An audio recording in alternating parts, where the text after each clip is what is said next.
Ang nagturo na hindi nakikita ang Diyos ay ginawa nila para iligaw ang tao. Exodo 24:10.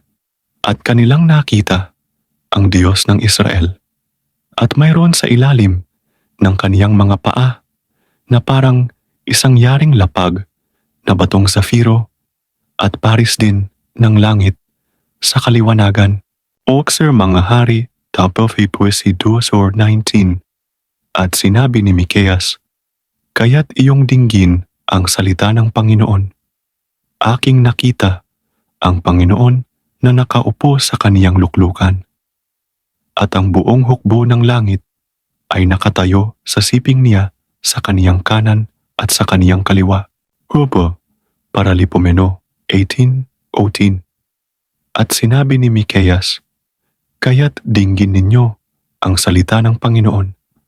Aking nakita ang Panginoon na nakaupo sa kaniyang luklukan at ang buong hukbo ng langit na nakatayo sa kaniyang kanan at sa kaniyang kaliwa. Amos 9:1. Aking nakita ang Panginoon na nakatayo sa tabi ng dambana at kaniyang sinabi, hampasin mo ang mga kapitel upang ang mga tungtungan ay mahuga at mga kaputol-putol sa ulo nilang lahat at aking papatayin ng tabak ang huli sa kanila. Walang makatatakas sino man sa kanila at walang makatatanang sino man sa kanila. Isaias 6:1.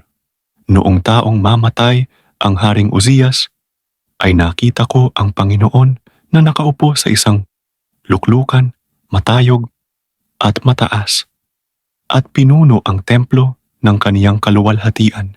Mateo 5:8.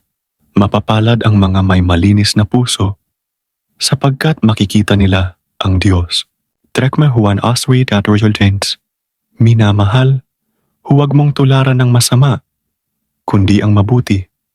Ang gumagawa ng mabuti ay sa Diyos. Ang gumagawa ng masama ay hindi nakakita sa Diyos. Mga Hebreo 12:14. Sundin ninyo ang kapayapaan sa lahat ng mga tao at ang pagpapakabanal na kung wala ito'y sinuman ay di makakakita sa Panginoon.